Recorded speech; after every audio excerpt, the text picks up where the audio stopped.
Baiklah, selanjutnya saya akan menjelaskan tentang cost benefit dari rancang bangun sistem informasi manajemen persediaan barang produksi berbasis web pada PT KAIAP Indonesia. Yang pertama, ada resiko pengembangan proyek. Di sini rincian biaya dan manfaat. Ada rincian biaya, yaitu biaya pengembangan dan biaya operasi atau pemeliharaan. Pada tahun ke-0, biaya pengembangan senilai 25.000. Di sini saya menggunakan satuan ribuan. Lalu ada biaya operasi atau pemeliharaan pada tahun pertama yaitu 1.000, tahun kedua 2.000, dan tahun ketiga 2.500. Total biaya pada tahun ke-0 25.000, tahun pertama 1.000, tahun kedua 2.000, dan tahun ketiga 2.500. Selanjutnya ada rincian manfaat. Yang pertama ada manfaat wujud, yaitu pengurangan biaya operasional, pengurangan biaya karena kesalahan, dan peningkatan efisien. Pada tahun pertama, pengurangan biaya operasional sebesar 500, lalu tahun kedua 700, dan tahun ketiga 1.000. Lalu pengurangan biaya karena kesalahan pada tahun pertama yaitu 500, tahun kedua 800, dan tahun ketiga 1.000. Lalu ada peningkatan efisien pada tahun pertama yaitu 5.000, tahun kedua 7.000, dan tahun ketiga itu 8.000. Total wujudnya yaitu tahun pertama 6.000, tahun kedua 8.500, dan tahun ketiga itu 10.000. Lalu ada manfaat tak wujud, yang berupa peningkatan kepuasan kerja karyawan, peningkatan pengambilan keputusan, dan peningkatan pelayanan. Pada peningkatan kepuasan kerja karyawan, pada tahun pertama yaitu 3.000, tahun kedua 4.000, dan tahun ketiga itu 6.000. Lalu peningkatan pengambilan keputusan, tahun pertama itu 4.000, tahun kedua 5.000, dan tahun ketiga 7.000. Lalu ada peningkatan pelayanan, tahun pertama 4.000, tahun kedua 6.000, dan tahun ketiga 8.000. Total tak wujudnya, yang pertama 11.000, yang tahun kedua 15.000, tahun ketiga 21.000. Total keseluruhan manfaat yaitu tahun pertama 17.000, tahun kedua 23.500, dan tahun ketiga 31.000. Proses atau selisih dari TM dan TB yaitu total manfaat dan total biaya yaitu tahun pertama 16.000, tahun kedua 21.500, dan tahun ketiga 28.500. Analisis payback period adalah sebagai berikut. Total biaya pengadaan sistem pada tahun ke-0 dikurang dengan proses pada tahun pertama. Biaya pengadaan sistem pada tahun ke-0 senilai 25 juta, lalu dikurang proses pada tahun pertama yaitu 16 juta. Jadi sisa biaya sistem pada tahun pertama yaitu 9 juta. Lalu untuk mencari sisa yaitu 9 juta dibagi dengan 25 juta dikali 1 tahun. Dapatlah hasilnya 0,36 tahun. Payback periode pada saat ini sudah dapat dicapai pada tahun kedua. Adapun secara detailnya yaitu 2,36 tahun. Dari fakta tadi dapat disimpulkan bahwasannya yang ditanamkan pada rancangan sistem ini akan mencapai titik impas, break-even point, pada waktu 2,36 tahun, yang berarti bahwa pada tahun ketiga perusahaan mulai dapat mengambil keuntungannya dari sistem tersebut. Lalu yang kedua ada analisa return of investment atau biasa disebut ROI. Dengan metode ini maka persentase manfaat yang dihasilkan oleh sistem tersebut dapat dibandingkan dengan biaya yang dapat dikeluarkan untuk pengadaan sistem tersebut. Ada pula perhitungan ROI sistem ini adalah biaya pengembangan sistem tahun 0 ditambah dengan biaya pemeliharaan sistem tahun pertama, biaya pemeliharaan sistem tahun kedua, dan biaya pemeliharaan sistem tahun ketiga. Tahun ke-0 senilai 25 juta, tahun pertama yaitu senilai 1 juta, tahun kedua senilai 2 juta, dan tahun ketiga senilai 2.500.000. Total biaya 30.500.000. Sedangkan total keuntungan yang didapat adalah sebagai berikut.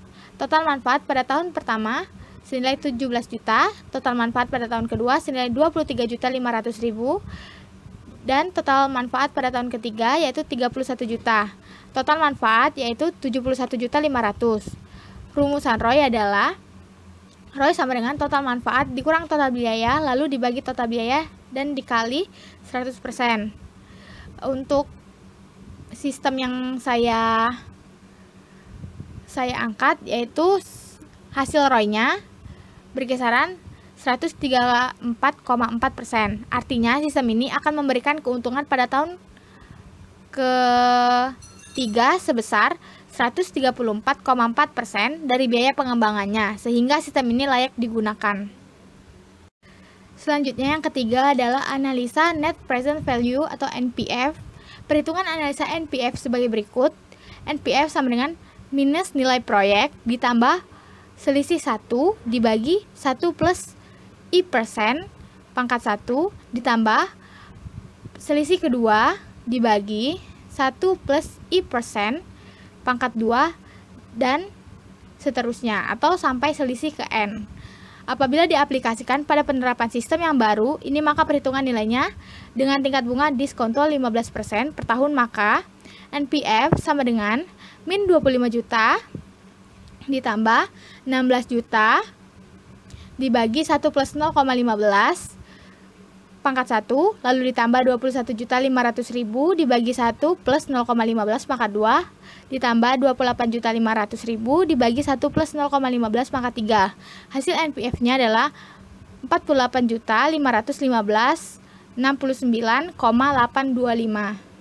Dari hasil perhitungan di atas dapat disimpulkan bahwasannya jumlah keuntungan yang diterima sekarang oleh perusahaan pada tahun ketiga apabila sistem ini diterapkan adalah 40.515,69,825 rupiah, atau NPF lebih besar dari 0, maka proyek tersebut dapat dilaksanakan atau layak dilaksanakan. Lalu yang keempat ada metode tingkat pengembalian internal atau IRR. Metode ini mencari tingkat bunga yang menjadikan jumlah sekarang dari tiap-tiap proses atau selisih yang didiskonto dengan tingkat bunga tersebut sama besarnya dengan nilai sekarang dari nilai proyek. Misalnya, I1 sama dengan 15%, maka I2 20%. I1 sama dengan 15%, maka NPV1 sama dengan 48.500,15069,825, nilai NPF positif. Lalu I2-nya sama dengan 20%, maka NPV2 sama dengan min 25 juta ditambah 16 juta dibagi 1 plus 0,20 pangkat 1 ditambah 21.500 dibagi 1 ditambah 0,20 pangkat 2 ditambah 28.500 dibagi 1 plus 0,20 pangkat 3. Hasil NPV keduanya adalah 19.756.944,445 rupiah. Nilai NPF positif. Lalu untuk menghitung jumlah IRR seperti ini. IRR sama dengan 15% ditambah 20% dikurang 15% dikali 48.515,69,825 rupiah dibagi NPV1 dikurang NPV2. Maka IRR 15% ditambah 5% dikali 48.515,69,825 dibagi 48.515,69,822 dikurang 19.756,944,445. Maka IRR-nya 15% ditambah 242.575,349,13% dibagi 28.758,125,38. IRR-nya 15% ditambah 8,43%, maka IRR yang didapatkan yaitu 23,43%. IRR yang 23,43% artinya proyek ini akan menghasilkan keuntungan dengan tingkat bunga 23,43% per tahunnya. Apabila tingkat bunga pengembalian rate of return yang diinginkan 15% per tahun, maka IRR harus lebih besar dari 15%. Dengan kata lain, proyek ini dapat diterima.